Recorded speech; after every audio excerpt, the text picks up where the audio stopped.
هم الحافظات والذاكرين الله كثيرا والذاكرات أعد الله لهم مغفرة وأجرا عظيما. صدق الله العلي العظيم.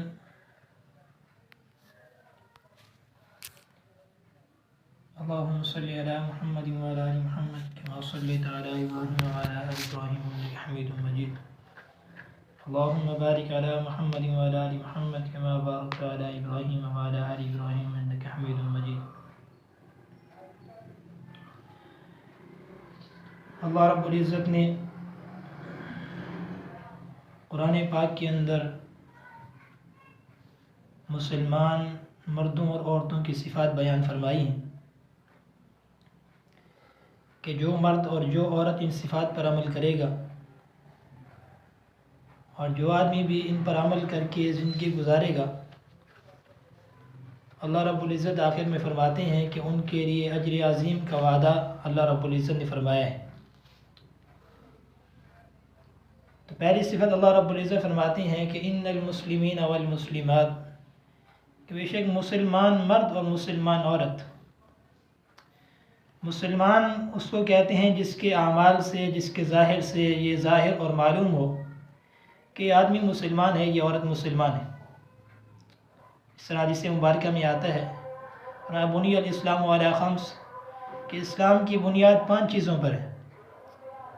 شہادت اللہ الہ الا اللہ، میں کلمہ لا الہ الا اللہ کا اقرار کرنا، اس کی گواہی دینا، نماز کا قائم کرنا، زکوٰۃ کو ادا کرنا، حج کرنا اور روزے رکھنا۔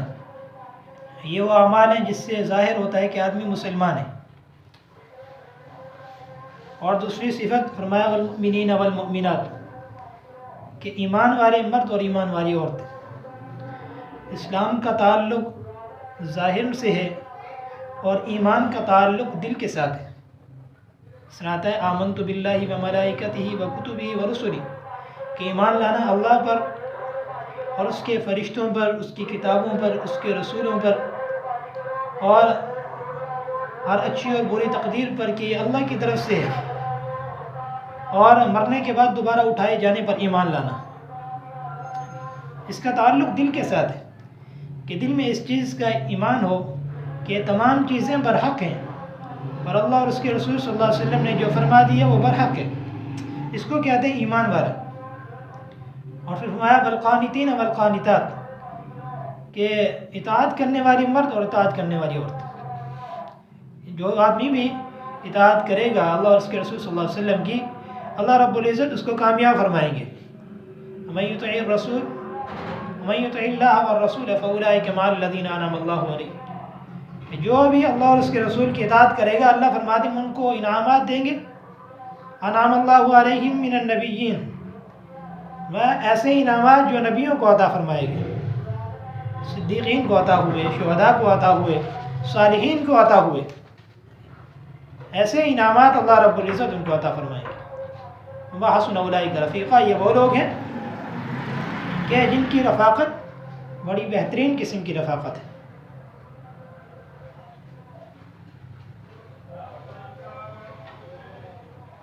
تو اطاعت جو بھی کرے گا اللہ رب العزت اس کو کامیاب فرمائیں گے۔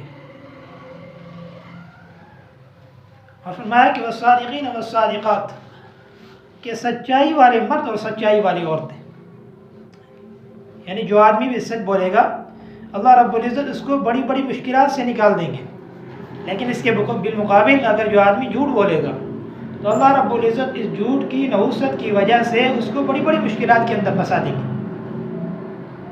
اور آگے اور صفت بیان فرمائی والصابرین والصابرات، کہ صبر کرنے والی مرد، صبر کرنے والی عورتیں، مشکلات کے اندر صبر، پریشانیوں کے اندر صبر، کسی سانحے کے وقت صبر، کوئی بھی مشکل آ جائے صبر کرنا ہے۔ یا ایھا الذین آمنوا استعینوا بالصبر والصلاۃ، اے ایمان والو مدد طلب کرو صبر کے ساتھ اور نماز کے ساتھ۔ صبر کا حکم دیا گیا۔ فرمایا الخاشعین والخاشعات، کہ عاجزی کرنے والے مرد اور عاجزی کرنے والی عورتیں، کہ عاجزی اللہ کو بڑی محبوب ہے، بڑی پسند ہے۔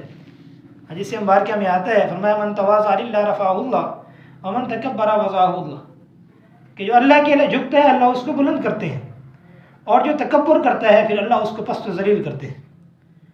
اس وجہ سے ہر مسلمان اور مرد اور ہر مسلمان عورت کے لیے یہ بھی ہے کہ وہ جو ہے عاجزی اختیار کرے۔ والمتصدقین والمتصدقات، اللہ کے لیے صدقہ خیرات کرنے والے مرد اور اللہ کے لیے صدقہ خیرات کرنے والی عورت۔ اور فرمایا کہ یہ تمام چیزیں بھی ہیں اور ان کے ساتھ یہ بھی ہے کہ اپنی جو ہے اپنی عزت اور آبرو کی حفاظت کرنے والے مرد اور ان کی عورت۔ والذاکرین اللہ کثیر والذاکرات، فرمایا کہ اللہ کا ذکر بہت زیادہ کرنے والے مرد۔ یہاں پر ایک نکتہ یہ ہے، علماء کرام فرماتے ہیں اللہ رب العزت نے جب نماز کا ذکر فرمایا، جب روزے کا ذکر فرمایا، جب صبر کا ذکر فرمایا، باقی چیزوں کا ذکر فرمایا تو اللہ نے کثرت کو نہیں ذکر فرمایا، لیکن جب ذکر کی باری آئی تو اللہ رب العزت نے فرمایا والذاکرین اللہ کثیرا، کہ کثرت سے ذکر کرنے والے مرد اور کثرت سے ذکر کرنے والی عورتیں۔ یعنی نماز کا ایک وقت متعین ہے، روزے کا ایک وقت متعین ہے، زکوٰۃ، حج کا اور یہ ساری چیزوں کا ایک وقت متعین ہے، لیکن اس چیز کا ذکر کا وقت متعین کوئی نہیں ہے۔ جسے مبارکہ میں آتا فرمایا کہ تمہاری زبان رطب اللسان رہے، ذکر سے ہر وقت تمہاری زبان رطب اللسان رہے، یعنی ہر وقت تمہاری زبان کے اوپر چلتے پھرتے اٹھتے بیٹھتے ہر حال میں اللہ رب العزت کا ذکر ہو۔ جسے مبارکہ میں آتا فرمایا مثل الذی یذکر ربہ والذی لا یذکر ربہ کمثل الحی والمیت، کہ ذکر کرنے والا زندہ کی مثال ہے اور ذکر نہ کرنے والا مردہ کی مثال ہے۔ تو یہ 10 صفات جو اللہ رب العزت نے بیان فرمائی، ان صفات کے اندر اللہ رب العزت نے جس طرح مرد کو شامل فرمایا اسی طرح عورت کو بھی شامل فرمایا۔ ایسا نہیں ہے کہ صرف مرد ولی بن سکتا ہو عورت نہ بن سکتی ہو، ایسا نہیں ہے کہ صرف مرد متقی بن سکتا ہو لیکن عورت نہ بن سکتی ہو، ایسا نہیں ہے کہ مرد کے لیے انعامات ہو لیکن عورت کے لیے نہ ہو، بلکہ اللہ رب العزت نے جس طرح مرد کو ان چیزوں کا پابند بنایا، جس طرح مرد کے لیے انعامات جاری فرمائے، اسی طرح عورت کو بھی ان چیزوں کا پابند فرما کر اس کے لیے بھی انعامات جاری فرمائے۔ تو یہ تمام صفات جس کے اندر بھی ہوں گی اللہ رب العزت اس کو کامیاب فرمائیں گے، اور جس آدمی کے اندر جس عورت کے اندر یہ صفات نہیں آئیں گی اللہ رب العزت کا اس کے ساتھ کوئی وعدہ نہیں ہے، کیونکہ اللہ فرماتے ہیں وَأَعَدَّ لَهُم مَغْفِرَةً وَأَجْرًا عَظِيمًا، کہ اللہ نے اس کے لیے مغفرت اور اجر عظیم تیار کر رکھا ہے۔ اسی لیے جس طرح مرد نیکی کے کام کے لیے آگے بڑھتا ہے اسی طرح عورتیں بھی نیکی کے کاموں کے اندر آگے بڑھیں۔ تاریخ کا اگر مطالعہ کریں تو تاریخ کے اندر ہمیں عورتیں ہر جگہ پر اور ہر مقام پر ایسی ملتی ہیں کہ جنہوں نے اکثر نیکی کے کاموں کے اندر مردوں کا ہاتھ بٹایا ہے، اور جب بھی کوئی بڑا مارکہ آتا ہے یا کوئی بھی بڑی بات ہوتی ہے تو ہمیں یہ نظر آتا ہے کہ اس کی پشت پناہی کرنے والی ایک عورت ہے۔ چنانچہ ہم دیکھتے ہیں کہ حضرت حاجرہ علیہ السلام کو کہ جب حضرت اسماعیل علیہ السلام ان کو یہ کہا جاتا ہے کہ وہ ذبیح اللہ ہے، کہ اللہ کے لیے ان کو ذبح کیا جا رہا تھا، لیکن در حقیقت دیکھیں تو حضرت حاجرہ علیہ السلام کی اس کے اوپر بڑی قربانی ہے۔ ابراہیم علیہ السلام جب ان کو لے کر گئے اپنے بچے کے ساتھ، تو جب وہ بالکل بیابان وادی کے اندر ان کو چھوڑ کر آ رہے تھے تو حاجرہ علیہ السلام نے عرض کیا ہے ابراہیم آپ ہمیں ایسے چھوڑ کر جا رہے، یہاں پر نہ کوئی کھانے پینے کی چیز ہے، نہ کوئی ٹھکانہ ہے، نہ کوئی بستی ہے، نہ کوئی ہمیں کوئی پوچھنے والا ہے، بالکل بیابان جگہ ہے، کوئی چرند پرند بھی نہیں ہے، نہ کوئی انسان ہے، دور دور تک کوئی رہنے کی جگہ نہیں ہے، کوئی ٹھکانہ نہیں ہے، لیکن آپ ہمیں اکیلے تنہا چھوڑ کر جا رہے۔ تو جب ابراہیم علیہ السلام نے کوئی جواب نہ دیا تو پھر انہوں نے پوچھا کیا یہ آپ کے رب کی طرف سے آپ کو حکم ہے؟ ابراہیم علیہ السلام نے فرمایا میرے رب کی طرف سے حکم۔ تو کیا فرمایا کہ اللہ رب العزت نے جب حکم فرما دیا ہے تو ہمیں یقین ہے کہ اللہ ہمیں ضائع نہیں کریں گے۔ اللہ رب العزت جو یہاں پر ہمیں لے کر آئے ہیں، جس کے ہم مہمان ہیں، وہ ہمارا ہر چیز کا بندوبست کریں گے۔ علماء فرماتے ہیں کہ اگر اللہ رب العزت نے اس مقام کو آباد کرنا تھا، اگر وہ چاہتے تو کسی اور طریقے سے آباد کر سکتے تھے، لیکن اللہ رب العزت نے ایک عورت اور ایک بچے کے ذریعے سے اس مقام کو آباد فرمایا۔ تو ایک عورت کی یہ قربانی ہے، اس کی محنت ہے، اس کی کوشش ہے۔ اسی طرح موسیٰ علیہ السلام فرمایا کہ موسیٰ علیہ السلام فرعون کو ہر شخص جانتا ہے کہ اس نے موسیٰ علیہ السلام کے لیے کتنے بچوں کو ذبح کروایا، قتل کروایا، لیکن جب موسیٰ علیہ السلام کی پیدائش ہوئی تو ان کی والدہ کے اندر یہ غم پیدا ہوا، یہ خوف پیدا ہوا کہ ایسا نہ ہو کہ فرعون کو پتہ چل جائے میرے بچے کا اور وہ خدا نخواستہ اس کو قتل کروا دے۔ جب ان کے دل کے اندر یہ خوف پیدا ہوا تو اللہ رب العزت نے وہی نازل فرمائی، وَأَوْحَيْنَا إِلَىٰ أُمِّ مُوسَىٰ نَرْضِعِهِ فَإِذَا خِفْتِ عَلَيْهِ فَأَلْقِيهِ فِي الْيَمِّ وَلَا تَخَافِي وَلَا تَحْزَنِي۔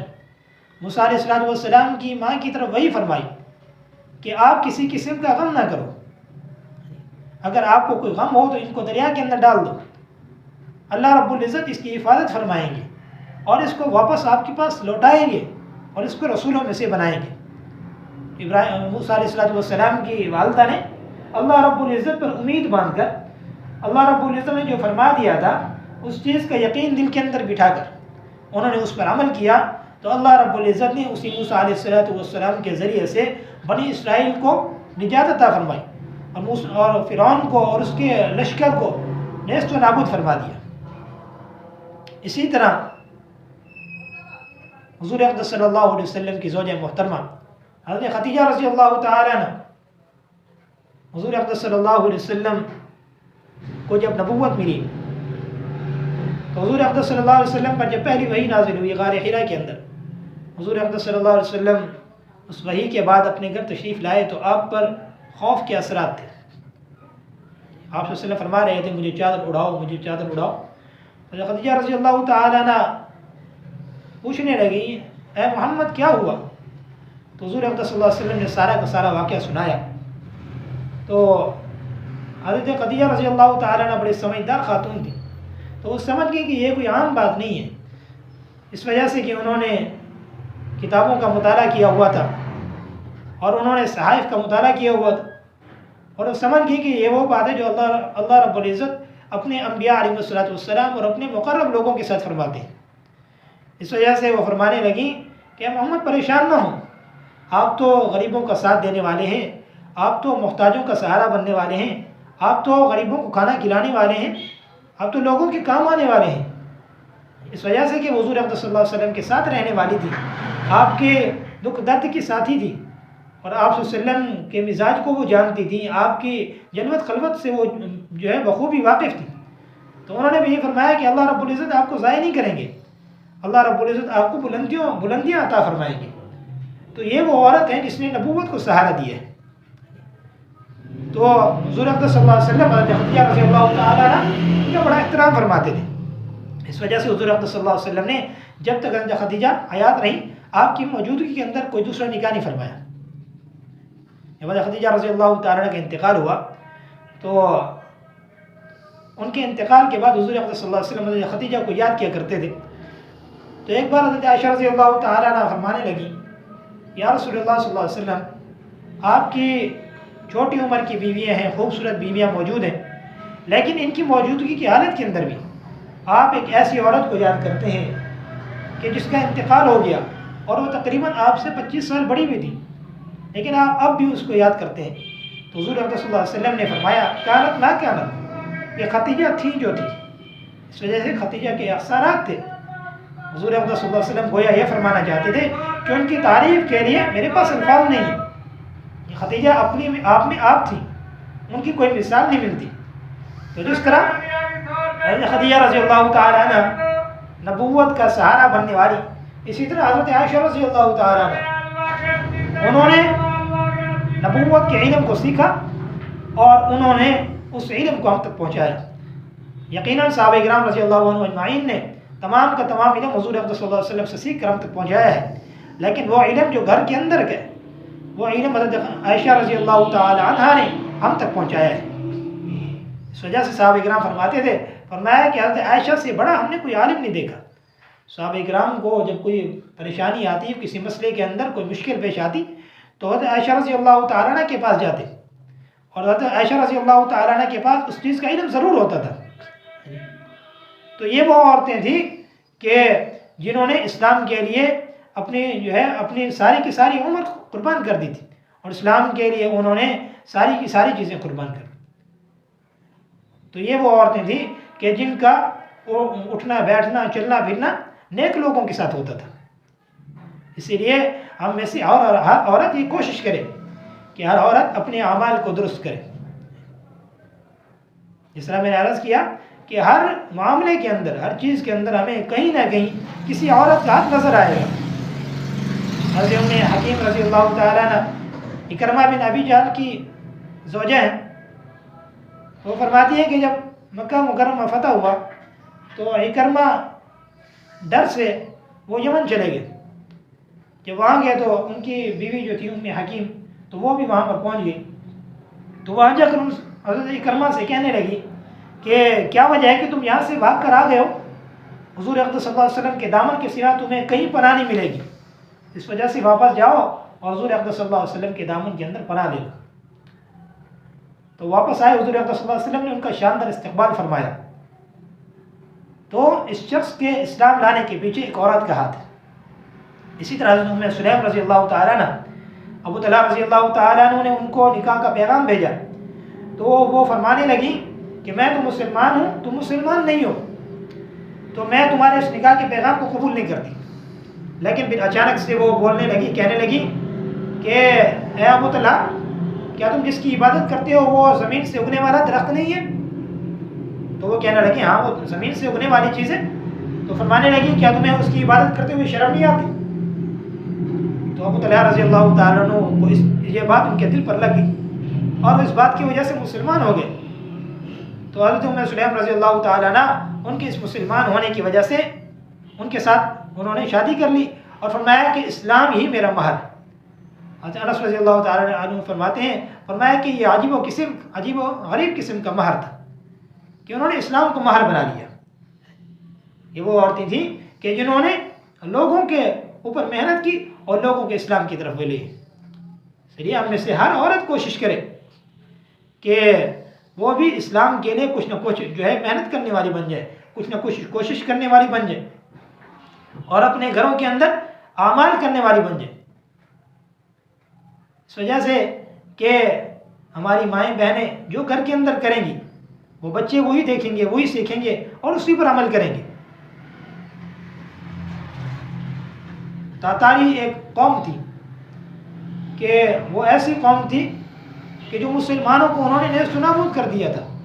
تاریخ میں آتا ہے کہ تقریباً 3 کروڑ کے قریب انہوں نے لوگوں کو قتل کیا اور ان کا خوف اور دبدبہ اتنا تھا کہ ان میں سے کوئی ایک تاتاری ایسا کرتا کہ مسلمانوں کا ایک بڑا مجمع جمع کرتا اور ان کو کہتا کہ یہاں پر سارے کے سارے کھڑے ہو جاؤ، میں گھر سے تلوار لے کر آتا ہوں اور تمہیں قتل کرتا ہوں، لیکن یہاں سے کوئی بھاگے نہ۔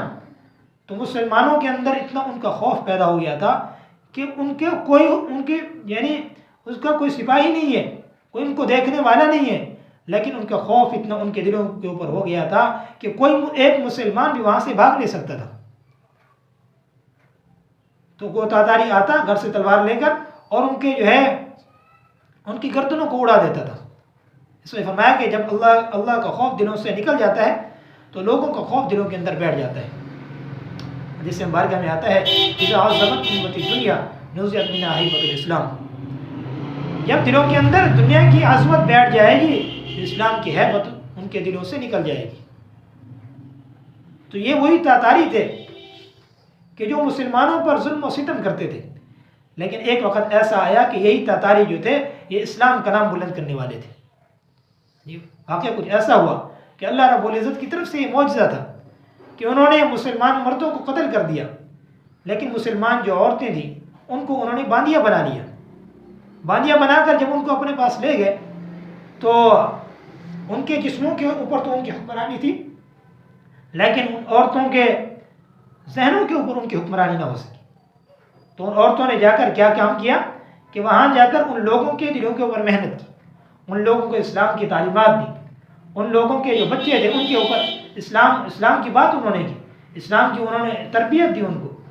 تو اس کا کیا اثر ہوا کہ یہی وہ لوگ تھے جو اسلام کے دشمن تھے، مسلمانوں کے قاتل تھے، پھر یہی وہ لوگ تھے جنہوں نے 600 سال تک حکومت کی، اور یہی وہ لوگ تھے کہ جن کے ہاتھ جو ہے تلوار لے کر اسلام کے خلاف بلند ہوتے تھے، پھر یہی وہ لوگ تھے جنہوں نے اسلام کے لیے جنگیں کی اور اسلام کا نام انہوں نے بلند کیا۔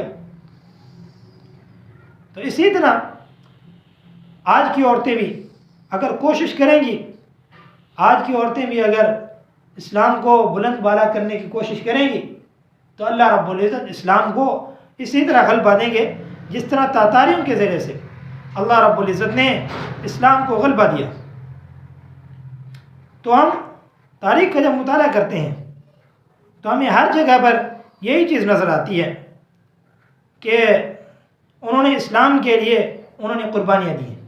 اس وجہ سے کہ ان کا چلنا پھرنا، اٹھنا بیٹھنا، چال چلن ہر چیز اسلام کے مطابق تھی. اگر وہ تاتاری کے اندر کوشش کرتی، اگر وہ عورتیں یہ سمجھتی کہ ہم ان کے اندر رہ کر انہی کے مطابق ہم اپنی زندگی گزار لیں، اپنے اسلام کو چھوڑ دیں، اسلامی تعلیمات کو چھوڑ دیں، تو وہ یہ کارنامہ کیسے انجام دے سکتی تھی. لیکن انہوں نے یہ نہ کیا، بلکہ انہوں نے ان تعلیمات ان دینی اسلامی تعلیمات لوگوں کے اوپر چلائیں انہوں نے. اگر آپ اپنی زندگی کو غلامی رسول صلی اللہ علیہ وسلم میں ڈال لیں، سچائی کو اپنی نعمت بنا لیں اور حرام کا لقمہ پیٹ کے اندر نہ ڈالیں، پھر دیکھیں کہ اولاد کے اس کے اوپر کیسے اثرات ہوتے ہیں. افغانستان کے ایک سابق بادشاہ تھے امیر دوست محمد. ان کے دور کے اندر ایک اور بادشاہ نے افغانستان کے اوپر حملہ کر دیا، تو انہوں نے اپنے بیٹے امیر عبد الرحمن کو ایک لشکر دے کر ان کے اوپر روانہ فرما دیا کہ وہ جا کر جنگ کرے اور اس بادشاہ کو جو ان کے اوپر چڑھائی کر رہا ہے اس کو وہاں سے بھگا دے. تو کچھ دنوں کے بعد یہ خبر پہنچی کہ ان کا بیٹا عبد الرحمن وہ شکست کھا کر بھاگ گیا ہے. تو یہ امیر دوست محمد جو تھا یہ پریشان ہوا. اس نے اپنی اہلیہ سے جا کر کہا کہ عجیب بات ہے کہ میرے بیٹا اس جنگ سے شکست کھا کر بھاگ گیا ہے. تو اس کی جو بیوی تھی وہ بات ماننے کے لیے تیار نہ تھی. وہ کہنے لگی یہ نہیں ہو سکتا، میرا بیٹا یا تو وہ شہادت کا مرتبہ لے کر آئے گا یا تو وہ فاتح بن کر غازی بن کر آئے گا، لیکن میرا بیٹا شکست کھا کر بھاگ نہیں سکتا. تو وہ حیران پریشان ہوا کہ یہ کیسے ہو سکتا ہے کہ مجھے باوثوق ذرائع سے یہ بات معلوم ہوئی ہے کہ وہ شکست کھا کر بھاگ گیا ہے، لیکن اس کو یہ بات سمجھ نہ آئی. دوسرے دن ایک اور باوثوق ذرائع سے خبر ملی کہ پہلے والی خبر جھوٹی تھی، آپ کے بیٹا اس نے ان لوگوں کو شکست دے دی ہے، آپ کے بیٹا بھاگا نہیں ہے. تو اس نے اپنی اہلیہ سے پوچھا کہ کیا وجہ تھی کہ آپ نے اس بات کو ماننے سے انکار کر دیا تھا. وہ پہلے تو پسی پشت کرنے لگی، لیکن پھر اس نے بتایا کہ دو چیزیں تھیں. میں نے وہ چیزیں کی اس وجہ سے مجھے یقین تھا کہ میرا بیٹا وہ شہادت تو پا سکتا ہے، غازی بن سکتا ہے، لیکن وہ وہاں سے جنگ سے بھاگ نہیں سکتا. فرمایا کہ پہلی وجہ تو یہ تھی کہ جب میں اپنے بیٹے کو دودھ پلاتی تھی تو اس سے پہلے میں 2 رکعت نفل پڑھتی تھی اور دعا کرتی تھی. اس وجہ سے مجھے یقین تھا کہ میرا بیٹا جنگ سے بھاگ نہیں سکتا، پیٹ نہیں پھیر سکتا. اور دوسری وجہ یہ تھی کہ جب وہ میرے پیٹ کے اندر تھا تو میں نے یہ منت مانی تھی کہ جب تک وہ میرے پیٹ کے اندر رہے گا میں اس کے حرام لقمہ کبھی خود نہیں کھاؤں گی. اس وجہ سے کہ حرام کا لقمہ جو پیٹ کے اندر جائے گا اس کی وجہ سے حرام گوشت پیدا ہوگا، اور حرام گوشت جو پیدا ہوگا اس کی وجہ سے اخلاق بھی گندے ہوں گے. اس وجہ سے کہ ان عورتوں نے اپنی اولاد کی پرورش بہترین کی تھی، انہوں نے حرام کھانے سے پرہیز کیا، اور اسی وجہ سے ان کے بچوں نے اسلام کا نام بلند و بالا کیا. انہی ماؤں میں سے حضرت حمزہ رضی اللہ تعالیٰ عنہ بھی تھی، جنہوں نے اپنے 4 بیٹوں کو جنگ کے اندر بھیجا اور ان سے فرمانے لگی دیکھو میں نے تمہارے جو خاندان کا نام بدنام نہیں کیا، تو اس وجہ سے کل صبح جب جنگ کا وقت ہو تو جنگ کے اندر کود جانا اور اللہ کے لیے لڑتے رہنا اور لڑ کر شہید ہو جانا. جب جنگ ختم ہوئی تو ان کو بتایا گیا کہ آپ کے 4 بیٹے شہید ہو گئے، تو انہوں نے کہا الحمدللہ میری محنت ٹھکانے لگ گئی. تو یہ وہ مائیں تھیں جنہوں نے اپنی اولاد کی تربیت کی تھی. تو جو اولاد جس طرح والدین کو دیکھے گی، جس طرح اپنی ماں کو دیکھے گی، جو کرتا ہوا وہی کرے گی، جو ماں اس کو سکھائے گی وہی کرے گی. حضرت نظام الدین اولیاء رحمۃ اللہ علیہ کے بارے میں آتا ہے، فرمایا کہ کبھی کبھار ایسا ہوتا تھا کہ ان کے گھر کے اندر فاقہ آ جاتا تھا تو ماں ان کو کہتی تھی کہ آج ہم اللہ کے مہمان ہیں. تو بچپن کی وجہ سے وہ کہتے تھے کہ اللہ کی طرف سے کھانا آئے گا تو ماں ان کو کہتی تھی کہ جو اللہ کے لیے فاقہ برداشت کرتا ہے اللہ رب العزت اس کے لیے روحانی غذائیں بھیجتے ہیں۔ نظام الدین علیہ رحمۃ اللہ علیہ فرماتے ہیں، فرمایا کہ ان کے اس قول کی وجہ سے میرا یہ یقین بن گیا تھا کہ اس فاقے کے اندر مجھے جو لذت محسوس ہوتی تھی وہ کھانے کے اندر مجھے لذت محسوس نہیں ہوتی تھی۔ آج کل کی اگر ماں بہن بیٹی ہوتی تو وہ کیا کہتی؟ آج کل کی اگر ماں ہوتی تو وہ کہتی کہ تمہارا ابا جو ہے کوشش نہیں کرتا، تمہارا ابا ناجائز طریقے سے نہیں کماتا، اس کے کمانے کے کئی طریقے ہیں، وہ نہیں کما سکتا۔ جیسے فلاں شخص کو دیکھو وہ 2 نمبری کرتا ہے، کماتا ہے، ہر چیز اس کے بعد میسر ہوتی ہے، لیکن تمہارا باپ ایسا نہیں کرتا۔ لیکن ان ماؤں نے ایسا نہیں کیا، بلکہ ان ماؤں نے ان لوگوں کو اللہ کے لیے فاقے میں برداشت کرنے سکھائے، انہوں نے اللہ کے لیے ہر وقت تیار رہنا سکھایا۔ پھر ایسی اولادیں پیدا ہونی تھی، جب ایسی اولادیں پیدا ہوں گی تو اللہ رب العزت ایسی اولادوں کے ذریعے سے دین کو سر بلند فرمائیں گے۔ اسی لیے ہم کوشش کریں، ہم میں سے ہر عورت کوشش کرے کہ اپنے گھر کے اندر جو ہے وہ دینداری کو لے آئے، اپنے گھر کے اندر بہترین تربیت کرے۔ اگر اولاد کی بہترین تربیت کریں گے تو یہی اولاد جب بڑی ہوگی تو اپنے والدین کا کہنا مانیں گی۔ امام شافعی رحمۃ اللہ علیہ کے بارے میں آتا ہے، فرمایا کہ امام شافعی رحمۃ اللہ علیہ جب وہ مکہ مکرمہ سے گئے علم حاصل کرنے کے لیے تو وہاں جا کر انہوں نے تجارت بھی کی۔ جب وہاں سے واپس آئے تو ان کے پاس بڑا مال و دولت تھا، بڑے خزانے تھے۔ جب والدہ نے ان کا استقبال کیا اور دیکھا کہ ان کے پاس مال و دولت ہے تو وہ کہنے لگی کہ جب تم گئے تھے اس وقت تو تم غریب تھے، فقیر تھے، اس وقت تو تمہارے پاس کچھ بھی نہیں تھا، جب تم واپس آئے تو تمہارے پاس بڑا مال و دولت ہے، کیا تم یہ جتانا چاہتے ہو اپنے چچا زاد بھائیوں کے اوپر کہ ہمارے پاس بڑا مال و دولت ہے؟ تو وہ عرض کرنے لگے، اماں جان آپ کا کیا حکم ہے؟ یہ اولادیں تھیں کہ ان کی تربیت بچپن کے اندر اچھی ہوئی تھی۔ اگر آج کی اولاد ہوتی تو کیا کہتی کہ تمہیں کیا پتہ، ہم تو کما کر آئے ہیں، ہماری اتنی محنت لگی ہے، ہمارا خون پسینہ بہا ہے، ہم اس مال کو کیسے تقسیم کر دیں؟ لیکن انہوں نے کہا اماں جان آپ کا کیا حکم ہے؟ تو اماں نے کہا کہ ایسا کرو کہ اعلان کرا دو کہ غریب آئیں اور سامان لے جائیں، کھانا لے جائیں، اور جن کے پاس سواری نہیں ہے وہ آئیں اور جانور لے جائیں، اور جن کے پاس کپڑے نہیں ہیں وہ آئیں اور کپڑے لے جائیں۔ تو ایسا ہوا کہ انہوں نے سارا کا سارا مال تقسیم کر دیا۔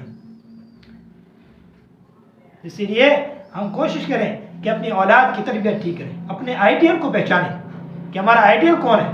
آج کل ہم نے اپنا آئیڈیل اداکاراؤں کو بنا لیا ہے، ہم نے اپنا آئیڈیل فوش عورتوں کو بنا لیا ہے۔ آج کل ہماری مائیں بہنیں ڈرامے دیکھتی ہیں، فلمیں دیکھتی ہیں، ہر گھر کے اندر سینما ہے، تو ظاہر سی بات ہے جب ہم ڈرامے فلمیں دیکھیں گے تو ہمارے دل کے اندر اللہ کا یقین کیسے آئے گا؟ جب ہم چیزیں دیکھیں گے اللہ رب العزت کا خوف ہمارے دلوں کے اندر کیسا آئے گا؟ آج کل کی نفسیات کے ماہر جو ہیں وہ اس چیز کا اقرار کرتے ہیں کہ جب بچہ پیدا ہوتا ہے وہ لاشعوری کے اندر ہوتا ہے، حتیٰ کہ بے ہوشی کے زمانے میں ہوتا ہے، تب بھی وہ کچھ نہ کچھ سیکھ رہا ہوتا ہے، وہ بول نہیں سکتا، لیکن جو اس کی والدہ جو کچھ کرتی ہے وہ اس کے ذہن کے اندر محفوظ ہوتا جاتا ہے۔ اگر والدہ اس کو دودھ پلا رہی ہے اور اسی حالت کے اندر گانے چل رہے ہیں، اگر والدہ اس کو دودھ پلا رہی ہے، اسی حالت کے اندر فلم چل رہی ہے، تو جو اس کی آوازیں اور جو اس کی جو چیزیں ہوں گی وہ اس بچے کے ذہن کے اندر منقش ہو جائیں گی، اس کے ذہن کے اندر وہ چیزیں محو ہو جائیں گی، وہ ساری کی ساری چیزیں اس کے ذہن کے اندر جو ہے ساری چیزیں اس کے ذہن کے اندر آ جائیں گی۔ پھر یہی بچہ ہوگا بڑا ہو کر اولاد جو ہے والدین کی نافرمانی کرے گا، یہی اولاد ہوگی، پھر والدین جو ہے یہی اولاد کے بڑے ہونے پر پھر روتے ہیں کہ ہماری اولاد ہماری نافرمان ہے۔ کیسے نافرمان نہ ہو؟ ہم نے ان کو اچھا سکھایا ہی نہیں ہے۔ کیسے نافرمان نہ ہو؟ ہم نے ان کی اچھی تربیت ہی نہیں کی۔ کیسے نافرمان نہ ہو؟ ہم نے ان کو اللہ اور اس کے رسول اللہ علیہ وسلم کے احکامات ہی نہیں سکھائے، ہم نے صحابیات کی تاریخ بھی ان کو نہیں بتائی، ہم نے اپنے اولیاء اللہ کی تاریخ ان کو نہیں بتائی، ہم نے ان کو یہ نہیں بتایا کہ صحابہ کرام کا بچپن کیسا تھا، ہم نے ان کو یہ نہیں بتایا کہ حسن و حسین کے واقعات تو سنتے ہیں کہ انہوں نے کربلا کے اندر جو ہے انہوں نے کسی ظالم کے سامنے انہوں نے سر نہیں جھکایا، لیکن ہم ان کو یہ نہیں بتایا کہ ان کی والدہ نے ان کی تربیت کیسی کی تھی، ہم نے ان کو یہ نہیں بتایا کہ وہ عورتیں کیسی تھیں، وہ مائیں کیسی تھیں، وہ بہنیں کیسی تھیں، وہ بیٹیاں کیسی تھیں، جنہوں نے اپنی اولاد کی یا اپنے بچوں کی پرورش اچھی کی. اگر ہم ان لوگوں کی پرورش اچھی کرتے تو ہماری اولاد بھی اس طرح کی بنتی. پھر ہماری اولاد میں بھی صلاح الدین ایوبی جیسے پیدا ہوتے. ہماری اولاد میں بھی بڑے بڑے لوگ پیدا ہوتے جو اسلام کے لیے جو کوشش کرتے, جو اسلام کے لیے جو ہے اپنی جانوں کے نذرانے پیش کرتے. تو اسی لیے ہم کوشش کریں کہ اپنی اولاد کو نیک بنانے کی کوشش کریں. اس وجہ سے حدیث مبارکہ کے اندر آتا ہے, فرمایا الا کلکم راعٍ وکلکم مسئول عن رعیتہ, اور سے سن لو تم میں سے ہر شخص اپنی رعایا کا نگہبان ہے. اس حدیث کے اندر یہ بھی آتا ہے کہ تمہاری اولاد بھی تمہاری رعایا کے اندر شامل ہے. اگر ہماری اولاد کی تربیت اچھی نہ ہوئی, اگر ہماری اولاد کا چلنا پھرنا اٹھنا بیٹھنا یہ اچھا نہ ہوا, اگر ہماری اولاد نیک طریقے پر جو نہ چل سکی, تو آخرت کے اندر ہم سے اس کا حساب کتاب ہوگا. ہم سے پوچھا جائے گا تم نے اپنی اولاد کی تربیت اچھی کیوں نہ کی, تم نے اپنی اولاد کو دین کا علم کیوں نہیں سکھایا, تم نے اپنی اولاد کو قرآن اور حدیث کا علم کیوں نہیں سکھایا.